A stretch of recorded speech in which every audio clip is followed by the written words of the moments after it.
Hello, everybody. Oh, this is so exciting. I'm so happy to be back.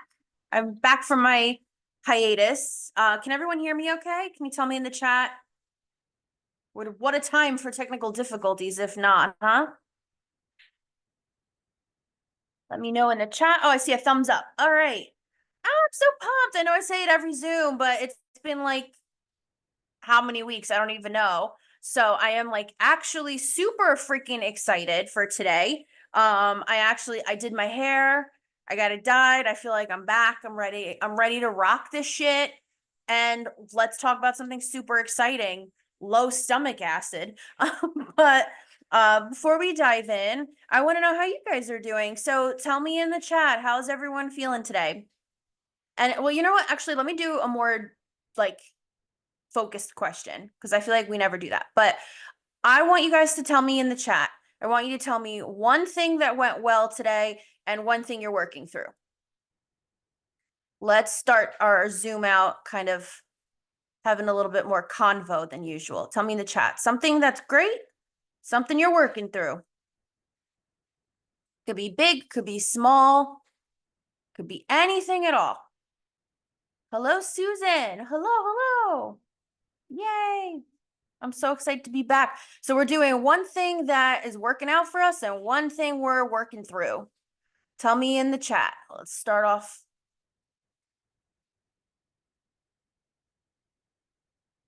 You could tell me you got, oh, okay, let's see. We got one. Okay, great. Made it through work. Awesome. Working through arguing and moody children. I'm not looking forward to that. I always say, I'm like, with the shit we've been through the past month, I'm like, this kid better act right because I'll be, oh, what's happening in my hair? Because I'll be ready to remind him of this whole thing. It's inevitable though, I feel like cranky kids. But I'm happy you made it through work. I'm happy you're here. Who else? What's something good and something you're working through? Big working through spending habits. Especially in this economy, right? You could be talking about buying eggs. And then small thing, great therapy session today. I love those. Sometimes those are the hardest ones, but they're the best ones. I'm happy for you. I'm happy you had a good breakthrough.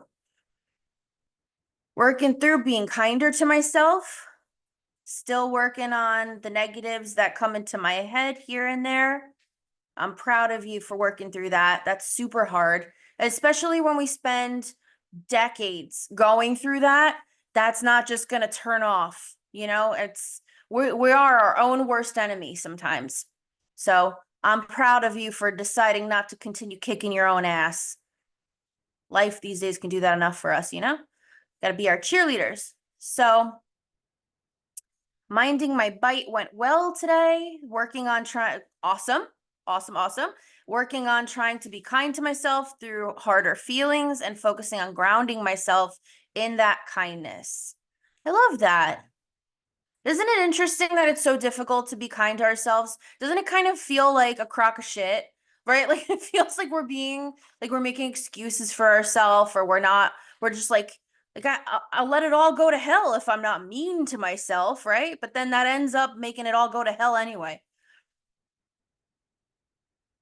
Trying to get through my work week to the long weekend. You're almost there. Made it through 4 books in 1 month. That is amazing. I'm proud of you too. That's awesome. What's your favorite genre? I'm always my sister was telling me that they read through, I forget how many it was, but I have to ask. I'm gonna ask and then I'll update. But they hit some kind of personal record and like blew me away with the amount of books that they read. And I'm forever envious of people who can like read actually read a book. I'm good with like recorded books, or I'm good with like science type of books. But I wish I was more of like a fiction reader. I wish I was entertained or I could actually absorb it that way. Um, and so if you're joining us before we get started, we're talking about something that we're working through currently and something that's working out great. And it could be big or it could be small. I don't know if you want to throw your hat in the ring, Lisa, before we get into today's lesson, but something you're working through and something that's working out. Rom-coms, I love that. I can't do like 10 plus books like some people on Bookstagram, but I'm happy to get back in a reading groove. I love that. And you know what? That's really good for your dopamine, and it's really good for your serotonin and for reducing cortisol. You know, like we get overstimulation for dopamine a lot of times, especially, and I'm saying I'm guilty of this too, with scrolling. Everything is just instant gratification, and we're forcing our brain to take in a lot of extra light and a lot of extra not like input. Um, and reading is actually a really, really good way to stimulate serotonin without going into dopamine hyperdrive. So that's awesome. Great job with that. Lisa, my daughter is going to pre-K for the first time, so doing school stuff and fun prep for that, but working through the transition now that she just turned 3. I was just going through preemie clothes, realizing that he's about to grow out of it, and I'm like, oh, this is what people talk about. Like, this is moving too fast already, even though it's not like I can't wait till he's home, but like double-edged sword. You're like happy that they're growing, but then you're also like, but stop. I'm already experiencing that. I can't imagine at 3 years old and going to school. Like I was talking, or I don't know if I was talking to Nick about that. I was thinking it to myself today, but I was like, I'm just gonna homeschool. Like I can't imagine getting him home from the hospital and then like him not just always being with me. He's doing well. He's doing well. He drank a lot more from the bottle today, which is his last friggin' milestone before he can come home. And we can stop making the trek up to the hospital, and I can stop taking calls in the infant lounge. So he's doing really well. He drank a hell of a lot more today before we left. So we'll see tomorrow what he did overnight. Okay, so awesome recap. I'm excited to see you guys. I'm excited to be here. Originally, I was going to do today's lesson entirely on stomach acid, where we were going to do low and high stomach acid, but I feel like at least, I mean, one, I was taking notes and I'm like, this is going to be really info dense, but also, and it would be really long, but also I just feel like there are so many people I've talked to that have GERD and like high stomach acid issues. And a lot of you guys that I've talked with have a lot of clues leading to low stomach acid. So I'm like, why wouldn't we dedicate an entire Zoom to one or the other? And in the future, for us to be able to tag anyone in them and just have it more concise. So today we're going to dedicate just to low stomach acid, which I feel like is a lot more, I don't think it's rare. I just think it's more rarely talked about. So let's get into it. Okay. So who's even heard of low stomach acid being an issue? Because until I really started looking into it, I hadn't.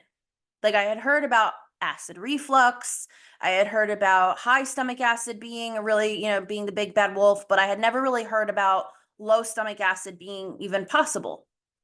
And then as I started reading more into it, it made a lot more sense. Stomach acid or gastric acid is essential for the digestive process. And you guys, if you don't mind, I'm going to be looking at my notes a lot today because my brain is stretched in. So if I'm looking weird, that is why. All right. But yes, Lisa, gastritis. Gastritis is something that doesn't really get diagnosed a whole lot until people actually really push, usually for an endoscopy. And that's good luck if you get that through insurance, right? Like you have to go through the whole runaround with doctors and other tests first. But I find that gastritis, which is inflammation of the stomach, is pretty common with issues like we have with autoimmune issues, with hormonal imbalances, with blood sugar issues. So that was the first red flag for me because it's really common with low stomach acid issues. But stomach acid is super important for the digestive process.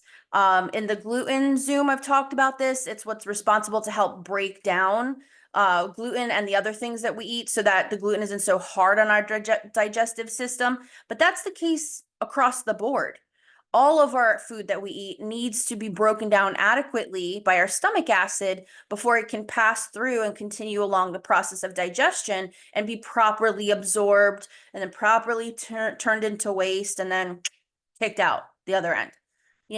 So when our stomach can't produce enough acid, those key minerals and protein can't be properly absorbed. And then that can cause additional inflammation throughout our digestive tract. and it can just lead to a lot of crazy things. Like beyond the nutrient malabsorption, it can also put us at risk for more infections, more, gastro issues in terms of bloating and diarrhea can be from infections that are starting because it's not properly breaking down our food. It can also cause our food to have delayed stomach emptying, which can create nausea, bloating, indigestion, feeling of fullness really quickly, and then quick hunger after, if you've ever experienced that. Yeah, let's see the chat here. Didn't know that could be low stomach acid. Yeah, hyperacidity is always talked about, but here we are. So what are the signs and symptoms of low stomach acid? So here are some. Tell me if you guys experience any of these. All right. So we got bloating.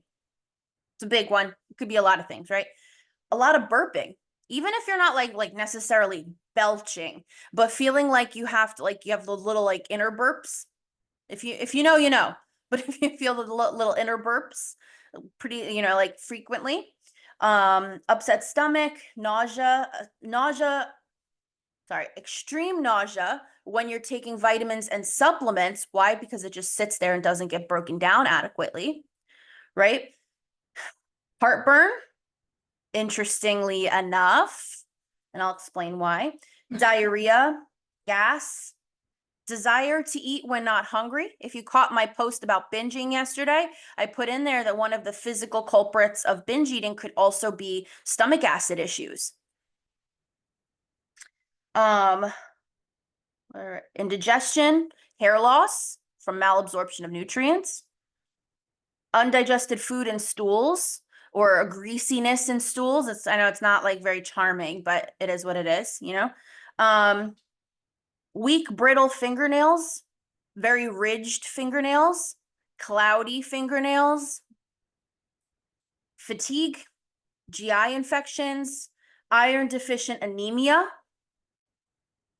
deficiencies of other minerals such as B12, calcium, magnesium, protein deficiency, and then even neurological issues like numbness, tingling, vision changes, higher frequency of carpal tunnel. Can you believe that could be attributed to friggin' stomach acid? How crazy is that? The body just works all together and goes way out of whack when our digestion's off. See in the comments. So tell me if you've experienced any of those. Does that sound familiar? Lisa says, yep, yep, yep. Fun times, right? And a number of chronic health conditions can also be associated with low stomach acid. And I'll go over other causes as well. But lupus, asthma, thyroid issues, ding, ding, ding.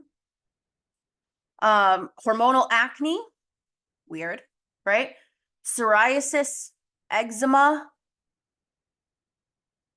gastritis, like I said before, chronic autoimmune disorders, like I mentioned, osteoporosis, and then pernicious anemia. I don't know if I said that right. Yep. So going back to what I was saying before, why would we have heartburn if we have low stomach acid, right? You would think that you would have like no low stomach acid, so you wouldn't have that reflux, right? That heartburn feeling. But you ever hear about people who wash their hair too much and then their hair gets greasy? Or you wash your face too much, and when you strip away the oils, your oils start to produce a lot more to compensate, like in your skin, and you get greasy skin as a result. It's kind of a similar thing with low stomach acid. When your body recognizes that you have too little stomach acid, it'll suddenly put in the afterburners, right? And it'll kick in with a big burst of acid. And then you'll get heartburn. You won't necessarily have a nice, even, steady flow of stomach acid to break down your food adequately, but you'll get a sudden jolt of stomach acid that you'll be like, oh, and then you'll feel like you're burping it up, or you feel like the pain from it. And whenever you're having these issues, right, you're causing damage. This is also something we'll go over next week and when we talk about GERD. But if you're having these frequent bursts of stomach acid, then and you're not digesting your food properly, you're causing damage to your esophagus, to your stomach, and then that can lead to ulcers. Even though you would think you have too much stomach acid if you're having these ulcers or you're having heartburn or any of those symptoms. And let's take that even a step further. I don't want to get too far off track with my notes because ADHD, but further down, I wrote this somewhere, but I feel like it's more relevant now. If you're having heartburn and you're having these symptoms, acid reflux, you're going to do what? You're going to take antacids, right? You're going to take Tums, you're going to take Pepcid, or maybe you're on a prescription antacid. And now I'm not saying just stop taking your prescription antacids, because text me. We'll talk about it, because then you should have questions for your doctor regarding this, right? But antacids are going to reduce your stomach acid even more, which exacerbates the problem. And then it becomes a big cycle.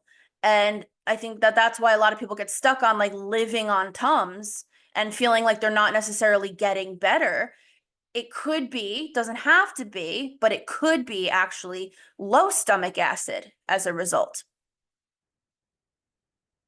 So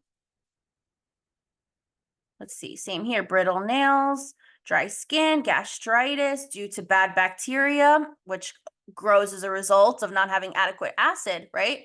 Asthma, the list goes on. Seems silly to be like, that's it, it's just low stomach acid, right? So let's talk about some causes. Right now, one, as we age, our chances of having lower stomach acid increases. Also, those of us who would experience menopause or become premenopausal, especially if we have hormone imbalances, like I said, where you're experiencing premenopausal symptoms, no matter the age. That I see that a lot with my PCOS clients. That's a big one. Here's everyone's friggin' favorite, right? Stress. Stress can cause you to have low stomach acid. It actually can cause you to not produce as much stomach acid as you need to. I mean, it's 2024, right? There's stress abound everywhere we look, especially, these days with how much we work, how much managing a million different things, those of us who are neurodivergent, right? And like those of us who are neurodivergent doesn't mean your whole life's falling apart. Oftentimes we are just stressing so much more than the average person to keep everything afloat. We're trapped in our own heads. That's a whole different layer of stress. I could go on and on about the different stresses all around us. Different medications, like I said, so taking antacids can also exacerbate it, right? PPIs are also, they can exacerbate the situation. So it's something to talk to your doctor about, which, surprise, surprise, a lot of doctors don't even want to recognize low stomach acid as an issue. That could be another Zoom, right? So H. pylori infection, it's a lot more common than you think. It's also a big cause of gastric ulcers. This is just H. pylori on its own. And you can have an increase in the bad bacteria, and bacterial infections and things like that from low stomach acid. H. pylori left untreated can result in decreased stomach acid. And here's a big one, gastric bypass surgery. So I can't tell you, I have a lot of clients who have gotten the bypass with the sleeve, and they've been told you lose weight, it's going to help you with your PCOS, it's going to help you with your insulin resistance. And I have clients who even if they had initially lost weight, they're gaining weight back rapidly, but a big symptom they're experiencing is low stomach acid as a result. Definitely. Tell me what you thought about this, Susan. I'll tell you when I post the recording. Enjoy your Zoom. Okay. So some other causes, high sugar intake. And I'm not trying to, me, I'm not trying to condemn anyone for this, something we're working on. Also, there are a lot of reasons for high sugar intake, like reactive hypoglycemia, or having intense insulin resistance and cravings that come with it. Like, You're not just sitting there like, I could go for some chocolate. You're like jonesing, you know? So there are tons of reasons why someone may be consuming more sugar, but eating a high sugar intake. Here's a good one, eating too quickly. Those are my clients who struggle with binge eating disorder. This is a big one too. And like, remember earlier I said having low stomach acid could make you feel hungry even if you're not, and I don't mean to say this in like a diet culture-y way, but like it messes with your hunger cues. So that kind of goes hand in hand also with binging. One of the characteristics of binging is eating really fast. So that's like a recipe for low stomach acid, right? Zinc deficiency can also cause issues with your stomach acid production. Different food sensitivities or allergies. Those are my clients who have who struggle with celiac. You have a higher risk. Hold on, I need to drink of water so I stop stuttering. So I'm resetting the record, you know. Celiac can actually lead to reduced stomach acid. And then different chronic illnesses, which I already mentioned. So it's kind of crazy to think, right? And you're like, oh my God, how do we manage all this? So here are some ways to help. And if you have any questions or you want to share any thoughts or whatever, feel free to drop it in the chat. You know, I love that. I'm going to write something up on this that I'll give a lot more detail in terms of how to figure out if you have low stomach acid, ways to start the conversation with your doctor if you want to bring that up so you can advocate for yourself. Because like I said, they like to gatekeep. I don't know why they don't believe. It's like adrenal stuff. They don't believe in that either. I don't know why. But I'm going to write this all up in a more detailed format for you guys so that you know, I know it's one thing to hear me talking about it, but it's another to have it written down for you guys. So I'm going to give you 5 here, 5 quick, easy ones that you can try to start incorporating. If you want, make it a baby step for yourself. Pick one and rock with that, you know, but don't worry because I'm going to put up, just like I had the protein cheat sheet last week, I'm going to give you guys a stomach acid cheat sheet with this for this Zoom and for next week's Zoom as well, because I know this can be pretty info dense. Okay. And I don't want it to get lost. But some 5 of the easiest ways that you can start helping stomach acid now. 1, we got to figure out some sugar swaps. Now, I am doing more research on this because I'm a sucker for studies, right? And I don't know if anyone heard, but a recent study came out saying that erythritol, which is, you know, it's like if you've heard of Swerve, the sweetener, you know, erythritol is the basic sweetener. And I was told, everyone was told, oh, it comes from fruit. It's fermented. It's fermented fruit. It's fine. It's natural. It's okay. A study came out that showed that it puts people at a lot higher risk of blood clots. Yay. Awesome. And they're even cutting like stevia products with that here. Not in Europe. In Europe, it's 100% stevia. Isn't that great? I ran through all the stevia I brought from Greece a while ago and I'm sad about it. But I also really want to look into the study because it was a limited study and I got some questions on the validity of it. So I am doing some more research. However, I'm also looking for a different sweetener that doesn't potentially cause more blood clots, especially because after having the preeclampsia, I'm at a lot higher risk of it. So a lot of my clients have clotting factors. So we don't want none of that.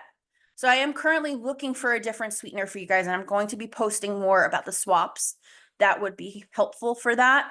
I feel like there's no friggin' way to like everywhere you look, there's like a caveat, you know? If it's not going to give you blood clotting issues, it's going to give you freaking listeria, it's going to give you salmonella. It's like, what the hell do we eat anymore? So I'm going to figure out some different swaps that might be safer, like knock on wood, hopefully. But swapping sugar is a big one, or limiting the amount of sugar you're having. I'm going to try to put that in the cheat sheet as well with some common swaps to help, because sugar can kind of screw with the digestive system a bit. And we don't, I mean, sugar already screws us because insulin resistance and blah, blah, blah. But there's that added little extra fun layer of our stomach acid being in there. So I will update you guys when I find a safe alternative, or if I see that this study was BS, which I'm kind of hoping because I have so much freaking erythritol, honestly. So that's one. Swap out sugar, try to limit sugar as best you can, and I will be updating you guys with more help for that. Number 2, cut stress. Wait, do I have 5 here? 1, 2, 3, 4, 5. Okay, I put 6. Sorry. I have 6 things that you can start doing now, right? So number 1, swap sugar. Number 2, cut stress. Easier said than done. There's a lot of ways to do this. This is definitely fodder for conversation with me, with your coach. Don't hesitate to reach out to both of us. We are here. We're your team. You know, we can definitely help you out with some methods around this. There's always going to be stress that you can't necessarily cut, right? Like, listen, you got a stressful job in this day and age. You can't just walk up in there and quit. You know, we got bills to pay.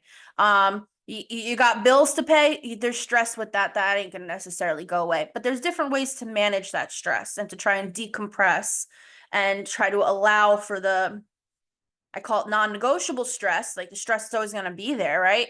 There's ways to balance that so that it doesn't affect your system as much. And definitely, if you need help doing that, don't take that lightly. Reach out to us so we can help you. Okay. Here's a good one. Eat protein first. Make it easier on your body to break down. If you're going to be having red meat, it doesn't matter when the hell you eat the protein because red meat's kind of hard for your body to break down anyway. I wouldn't say avoid it because you need your protein and there's iron in red meat, you know, so it's just, I have another one in here that'll help with that. But if it's a protein that is not red meat, eating that first can also aid digestion.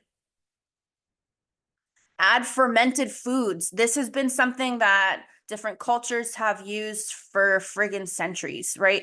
So things like kimchi, fermented soybeans, there's like sauerkraut, different types of pickles. Is it kefir? Is that how you say it? I just think of it as drinkable yogurt. I really love it. I can put more of these. I'm going to put more of these recipes in the meal plan for next week. So keep an eye out for that. But different fermented foods really aid the gut, even more than taking a probiotic supplement, which that could be a whole other Zoom as well. I don't know how I feel about them. Here's the one that helps with the red meat. Chew your food. Chew it so well to a ridiculous degree. We want that mashed up. We want digestion starts in the mouth. It starts with your teeth. It starts with your spit. So chew your food really, really, really, really well because that's going to put less of a strain on your stomach. It's going to help with the stomach acid. If you already don't have enough, it's going to help it break down your food better. And I know that seems like a silly suggestion, but especially if you're very stressed, especially if you tend to eat very fast, this is going to help with that. If you're more mindful about it and be like, okay, oh my God, I think of demure mindful right away. Like, very mindful, very demure. See how I chew my food till it's an absolute puree?